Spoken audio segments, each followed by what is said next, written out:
Okay, welcome to Unit 10D. We're going to talk about factoring polynomials, and we're going to talk about factoring quadratics, using those techniques together. So first off, let's talk a little bit about factoring polynomials by grouping. Now you can factor polynomials by grouping anytime you have four terms. So here we have four terms, 1, 2, 3, 4. And this is when we most commonly use it. We've got a 3x squared, a 6x, a 4x, and an 8. And if we drew a little sort of dividing line down here, and let's treat this as two different problems for the moment. On our first side, we have 3x squared plus 6x, and our second side, we have 4x plus 8. And remember, with our associative properties, we can go ahead and group these any way we want. Well, what can we factor out of each of these terms? Looking at them as separate problems, from 3x squared and 6x, I can factor out a common 3x from both of those, and that leaves me with an x plus 2 to distribute the 3x across. And on the right-hand side, I've got 4x plus 8. I can factor out a common 4, and it leaves me with another x plus 2. Well, lo and behold, these two terms on the inside are the same, and that's what we're going for. If these two terms are the same, what we have is a 3x times this term, plus a 4 times this term. And that means that we can rewrite this as 3x plus 4 times this term. What do we have now? We have two binomials that, if multiplied together, would give us our original four terms. And this will be easier to work with in certain problems. So that's factoring polynomials by grouping when there are four parts. Now, why is this useful? Well, there's a lot of reasons why it's useful, but here's one of our most common uses for it.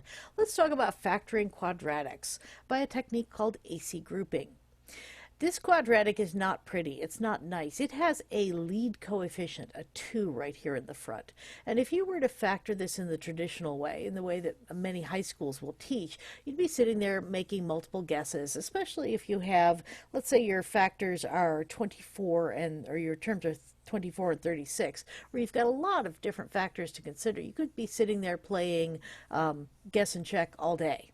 We don't have all day. So we're going to do it by a very different method that's very, very quick. And it's called AC grouping because that tells you what to do. The first part of AC grouping is to multiply your A term by your C term. Your A term is the 2 and your C term is the negative 6. So you're going to get a 12. And then we're going to look at factors of 12. And you're thinking, well, wait a minute, factors of 12. I don't have a 12 in here. That's okay. Roll with it. Roll with me for a minute and it will all make sense. So we're going to take factors of 12 and we're going to say which of these factors of 12 will add to get our term in the middle. Our term in the middle is a plus 1.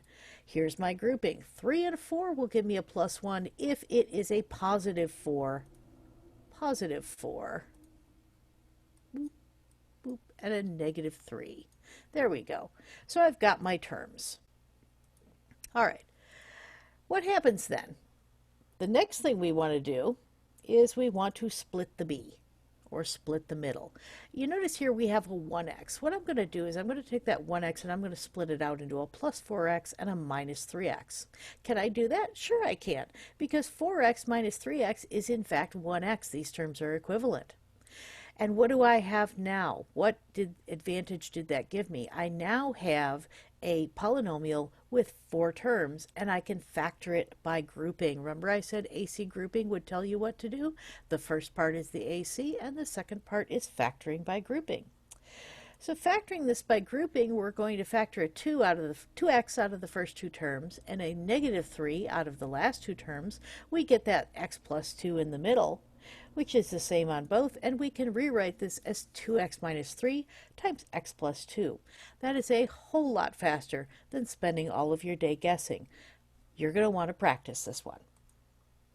That's factoring polynomials and quadratics by grouping.